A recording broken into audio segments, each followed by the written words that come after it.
Brian Baldinger. It is Shark Week here on the Roast at Baldy NFL on Twitter. He's down in SoFi. He's going to be in SoFi again next week covering the Rams and Niners. He was there to see the Seahawks whoop all over the Chargers. Seahawks surprising now in first place in the NFC West. Niners 3-4, and I guess, Baldy, good morning to you. Looking good with that NFL backdrop. This game, obviously, the number one thing was the defense, giving up 44 points to Kansas City. They gave up in the second half, Baldy. The first 4 touchdowns they gave up. They gave them up in 12 minutes. Like, Kansas City was taking 2 minutes and 22 seconds, a minute 30, 3 minutes to score. Boom, boom, boom, boom, boom. They hit them quickly. And this defense really struggled. It's the first time in a long time, Baldy, I didn't see physicality from them. Like, they were soft with tackling. They were soft in their coverage. This was not the performance we were expecting against Kansas City. Good morning, guys. I totally agree with you, Bonta. They didn't look like the same group we saw basically the first 5 weeks of the season. Didn't play real well against Atlanta. And so I didn't see that. Anytime, they ran McCole Hardman on 3 fly sweeps for touchdowns. I mean, if it happens once, you come to the sideline, you go, okay, like, let's get our eyes right here. Like, to see that happen 3 times, I've never seen that before. I've never seen a play. I mean, first of all, I don't think McCole Hardman's ever scored 3 touchdowns in his life anywhere. But to do it on the same play against that defense that has speed, that's one. And then, look, I mean, you talk about the scoring. I mean, Kansas City hadn't looked like that all year. 500-something yards offense, 44 points. They haven't played like that all year. And if you don't affect Patrick Mahomes, he's going to carve you up. And they didn't affect him. Like if your 4-man rush isn't getting home, like it's not the way you want to play. D'Amico doesn't want to play with blitzing, but you better do something about it. Because if you don't get to Mahomes and make him, put him in compromised positions, don't give him clean looks, he'll do exactly what he just did. What do you think they were trying to do? Because I know that, like, originally, and you referenced it, we're going to try to not blitz, and for the most part, and we're going to have our 4-man rush get to the quarterback. I didn't understand exactly what they were trying to take away from Kansas City, because they had everything wide open, and it was just bombs away all down the field. No, I agree. And in fact, it's interesting because I did the Kansas City-Buffalo game the week before, and one of their offensive linemen called me right after the game. He was like, what are we doing? I'm like, well, look, if they're going to play a 2-deep high shell to stop your passing game, you better run it. And that's what the Chiefs did this week. When they saw Ufonga, they saw your safeties back, they ran it, so they got that. So to your point, Joe, they didn't take anything away. If you're gonna sit back and kind of play coverage, all right, that kind of makes some sense against some of the receivers they have, although we haven't seen Juju or Marquez Valdez-Scantling play like that yet. It just so happens like they were always open. But so Mahomes is going to find the open guy. But, you got to decide, okay, look, we'll if we give up the deep ball, we give up the deep ball. But let's get to the quarterback first. If you don't get to the quarterback, I don't think you could take anything else away. Baldy, how much are the Niners going to miss Emmanuel Mosley? Because I think he's one of the most underrated corners in all of football. It loomed large on Sunday. They're playing Ambry Thomas. They're playing Diamador Lenore. How much is that loss going to affect this defense moving forward? Well, it is. I mean, anytime you lose a frontline guy like that, it's going to affect you. It's a trickle-down effect. But all those guys that you just mentioned have played. It's not like you're just throwing them out there and they haven't played. I mean, they're on the roster for a reason. So, yes, it's a bad loss. He's the best corner. And he's got a great skill set. But you don't have it, so you have to play the next guy up. I mean, it's just the way the NFL works. Baldy, there are certain combinations in sports and in life that are just undefeated, right? Peanut butter and jelly, right? We all agree. My favorite sandwich. Exactly. Undefeated, never lost, Hey, real quick, Baldy. We were having this discussion a couple of weeks ago about eating peanut butter jelly sandwiches. What do you drink, a glass of milk with it? Yeah. Yeah. Yeah, I did that. I did 2 peanut butter and jelly sandwiches and a tall glass of milk every night of my life. Thank you. From high school all the way through the end of my NFL career. Is it sacrilegious to have a glass of apple juice with it? Because I used to like apple juice with my peanut butter and jelly sandwich. I never did it. Thank you, Baldy. I don't know if it's sacrilegious because, that's pretty foreboding. But Like I never did it. So peanut butter and jelly, right? Sorry. You know, I had to get that out Biggie and P. Diddy, you know, there's Jordan and Pippen. I'm looking at Kelsey and Mahomes, and I swear to God, it's as good of a combination ever. But then I look across and I'm like, play caller and quarterback, there might not be a better combination. Like, what is the more impressive combo? Is it Andy Reid's play calling and Patrick Mahomes, or is it Mahomes and Kelsey? Like, I'm blown away by this team, Kansas City.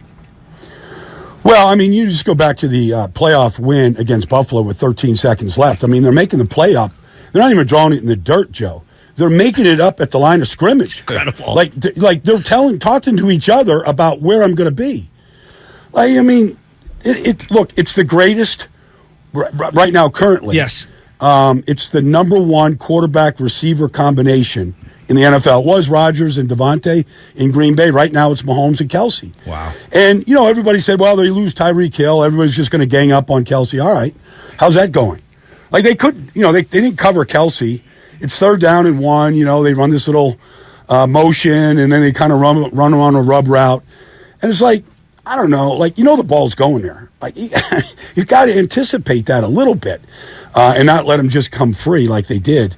But, you know, whether man zone, they bang him at the line of scrimmage, whatever, red zone, there's just a million ways that he can shake free. And part of it is just watch that guy warm up and watch him run routes. I mean, he's an elite route runner. No, he's special. He's one of the best tight ends we've ever seen, and that's saying a lot when you consider Tony Gonzalez, Antonio Gates, Rob Gronkowski, Winslow back in the day with the Chargers. I mean, Kelsey's right up there with these guys. Yep. We're talking to Brian Baldinger as we do every single Tuesday at 7:30 in the morning here on the Morning Roast. Now let's get to the offensive side of the football here. And, you know, Shasky and I were texting during the game, and when you settle for 3 against the Kansas City Chiefs, it's going to come back to bite you. And they settled for 3 a lot in the first half. What is the problems offensively, specifically in the passing game, that you identify, Baldy? Is the line? Is it the quarterback not seeing it? Is the coach not putting players in position? What are you seeing offensively when it comes to the 49ers passing game? Well, the one thing that you will, I mean, almost unilaterally, just following Kyle Shanahan around, you know, all these different stops. Like, the one thing that you could count on offensively was there was going to be great play action design, and guys were going to come open, and you were going to get your deep shots off play action, and you just don't see that right now. You just don't see the typical play action designs, and it was different week to week. It wasn't just the same things. There was so many different movements, motions off it, quarterback movements, fakes, and you just don't. That's the number one thing. I guess the one play that bugged me more than any other play in that whole game, I mean, the interception to Kittle in the end zone. Oh, my gosh. You know, like that's just, first of all, okay, they get blitzed, but you know Spags is going to blitz you. Like, you just know it. So the one thing you can't do in the red zone, happened twice, is you can't throw interceptions in the red zone. You don't, because it's an automatic field goal in both situations. You got 6 points. No, that's not going to beat the Chiefs, but you're not going to give the ball back to them with nothing, which is just deflating. But the first play to Kittle, look, the pressure's coming. I get it. You got to throw off your back foot. You got to do that as a quarterback. But you can't throw it up. I mean, that's what you do to a rookie quarterback. You kill him. Like, take that play, rip it up, don't ever do it again. Like, I remember saying that to Josh Allen his rookie year when he'd make a play like that. And you go, you can't make this mistake. You just can't. And Jimmy's too experienced to do that. That's crushing. But the safety bugged me more than any other play. Oh, why? Like, why did the safety bug you? You know why, Joe? Because every quarterback's got a clock in their head. Like, you know that you've got good pass rushers, whether it's Chris Jones, Frank Clark, you know, you got rushers. Like, you can't take 4 seconds to throw a football. Like, I don't care if Trent Williams is there and you just think it's a lockdown situation. You know, you're just, you know, you're drifting. You're holding the ball. Like, you can't do that. You can't give that safety up in that play. To me, said what's going on in Jimmy's head? Like, where is the clock? Come on, like, you can't hold the ball like that. Well, you know, if Justin Fields did that, you know, last night, people would just kill him. Yes. And you go, that's Justin Fields. He can't play quarterback. Right. But you can't do this to this experienced guy that's been through the playoffs and the Super Bowl and all that, and do that. Like, that's just a bad mistake. Well, and I don't want to like just bury Jimmy Garoppolo, but like the reality is that he looks very inferior, and so does everyone in the league when stacked up against Mahomes. But in that game, I'm not asking them to win the game. Just make enough plays to score some points, and they left so many plays out on the field. Like, if you're the 49ers today and you know that you don't got Trey Lance, let's say, to return back this year, I mean, do you just have to roll with Jimmy moving forward? Would you look outside the building? Would you look at moving him? Do you just need him to play better? How do you assess what they do with Jimmy right now? Well, I mean, they already made it clear that he's not the long-term answer. I mean, they made it clear when they made the move to get Trey. Now, they're in a bad situation with the injuries and the lack of playing time and all the stuff that's happened to Trey. But, I mean, they probably got to go into the quarterback well. Because, if you don't get that position fixed and you can't get a guy playing at the level, like you watch Joe Burrow play right now, the guy doesn't miss. He just doesn't miss. Like, and it doesn't matter how many times he gets hit. He just went empty and just carved up a good defense on Sunday, and he just made one smart, quick decision after another. The ball isn't in his hands 2.5 seconds, ever. Yeah. But, and then they got an elite core around it. But, if that's where you're at, there's such a standard right now, and it's improving. Like, at the highest level. Like, if you can't compete at that level, you're going to have a hard time winning. Do you buy the offensive line? Like, clearly the offensive line struggled. Like, Mike McGlinchey felt like he was getting picked on, like, in this game. I mean, just penalty after penalty, and then not even touching an edge rusher. Chris Jones lining up against him at the end and just bowling right through him and stripping Jimmy Garoppolo. Yes, the offensive line isn't playing well either. Is that more on the O-line? Is that on the quarterback? Has that just happened in the NFL with all these elite rushers? How do you break down the O-line right now? Well, you got to have a plan for Chris Jones. I mean, he's just a wrecker, and so it doesn't matter if he's over your guard. And when he goes out over the tackle, he's only doing one thing. He's just going to bull rush you. He's a big, powerful guy. Yeah, he's great. And, I remember talking to the offensive line coach in Buffalo the week before, Aaron Cromer, about him. And I go, what's your plan? He goes, you'll see it, Baldy. And they did. They had a plan for him in the run game. They whammed him. They did a lot of different things to him. And they were really effective. They ran the ball for well over 100 yards right at him. But it was the way that they ran the ball. They had a plan. Mm-hmm. And so I feel like that's what's kind of missing right here from this 49ers offense is a particular plan to be able to handle elite players. And so you get Chris Jones out there. I don't care if it's Mike McGlinchey. I mean, we know that that's going to be a mismatch. He's just that kind of power. You notice Chris Jones didn't line up over Trent Williams. Right. He could have done that. I've seen him over the left tackle before. He went over the weaker guy. Like, he's smart. He went, you go where you want to eat. Right. Go to the good restaurant. We're talking to Brian Baldinger here on the roast. Mike McGlinchey also got dogged by Frank Clark, who we all forgot about, number 55, who did pick up this safety. Went around Trent Williams on that play. But another thing, Baldy, that's got me befuddled about this football team, and I don't know who it falls on. The penalties. They're the fifth worst in the league when it comes to penalties per game. 7 per game. They've committed 10 against the Kansas City Chiefs. One, you're not going to win when you settle for field goals, and then when you're getting penalized. And the referees picked up another 5-6 flags on the 49ers. Is that on the head coach for not getting these guys right? Guys, Nick Bosa lining up all sides 2 plays in a row. Illegal contact, holding, just basic fundamental penalties that's happening in Week 7 of the NFL. Does that fall on Kyle? Everything falls on the head coach. It just does. I mean, whether it's right or wrong. I mean, Nick Bosa has been in this league. He knows how to line up. I mean, I saw it, though. I went back and I'm like, how is he lining up in the neutral zone? Twice. Like, how did he do that? 2 plays in a row. So pre-snap penalties like that just kill you. They just do. But most penalties, everybody always said, well, they're undisciplined. Well, okay. If you want to put that term on it, that's fine. To me, most penalties are because you're not in position. All right? And you're out of position.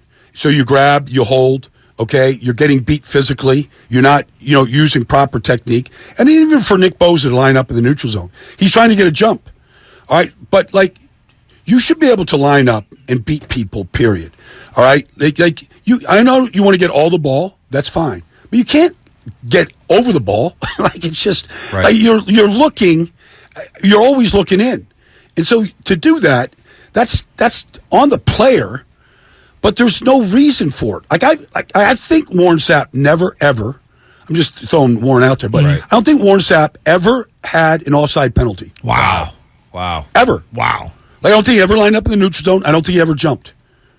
But, you train every day. I mean, every defensive line coach has the same drills. Like, you go on the ball. You don't listen to the count.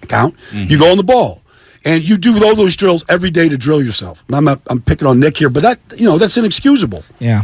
What's going on with Debo this year as opposed to last year? It feels like he got one pass downfield early in the game that he had to fight up. He made a really nice, almost Bolden-like catch in traffic. Then he caught another one late. He just feels like an afterthought on this offense. Why is that? Well, I think it goes back to what we were talking about with George Kittle like weeks ago. I don't see him really calling any plays.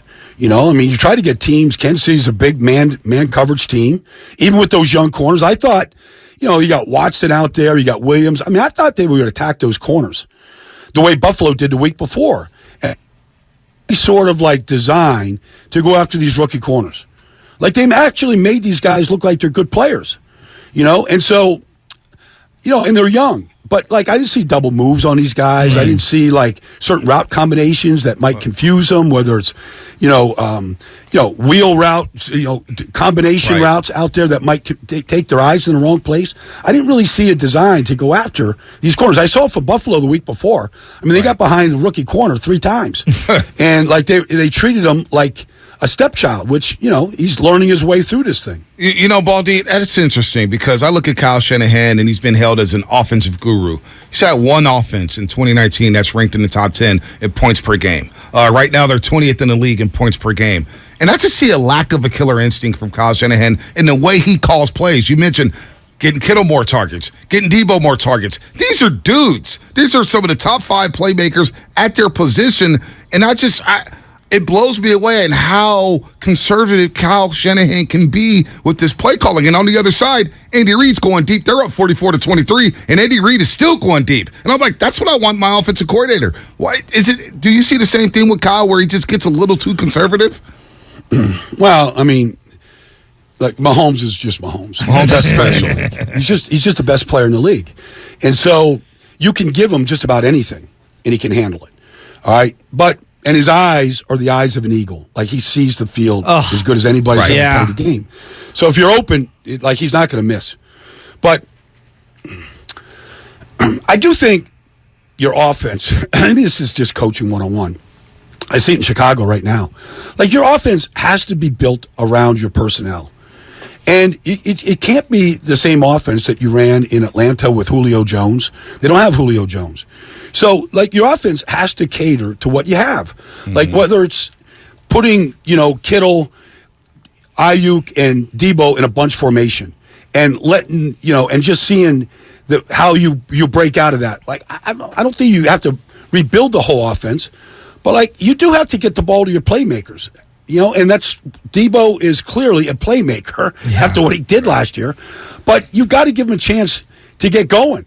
And you have to, I know he's frustrated. I can just tell he's frustrated. I can too. Yep. Receivers don't want to be that guy. Yes. Especially after they got paid. They don't want to be that guy that says, are you ever going to, find me? Right. Call my number? But they all think the same way. Yeah. I don't know if you heard Brandon Ayuk after the game. Brandon Ayuk, I don't have the sound here up on my board. He basically said they're too talented to not score. To score only 23 points. Exactly. And George Kittle for 2 weeks in a row. Last week he said, we didn't get 100% out of every position group today. And Shanahan disagreed. And then this week Kittle saying, you know what? Our playmakers need the ball more. And so there's a lot of finger point going on now in that 49ers locker room, Baldy. Well, they're 3-4. And that's what happens when you're 3-4. Mm-hmm. And you're paying some of the players on your roster the highest salaries of anybody in the business.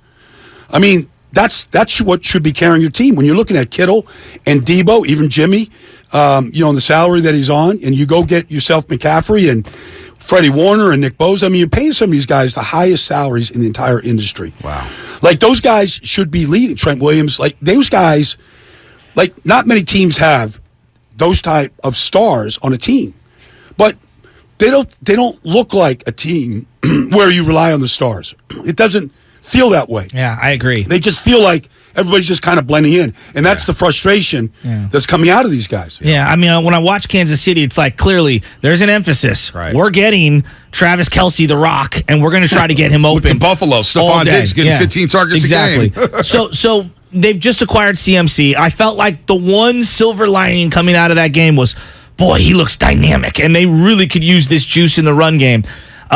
Is that going to actually be sustainable throughout the rest of the year? Is there something to be hopeful for in terms of the fit for McCaffrey? What do you think? But the thing with Christian is you got to call his number too. Yeah. Like the one when he caught like 100 balls, a couple years ago. Like they I mean, it's like Steph Curry. Like you just call clear outs, let him go. Like run 3 verticals against man coverage and let him isolate against the linebacker. He's going to beat any linebacker in his business.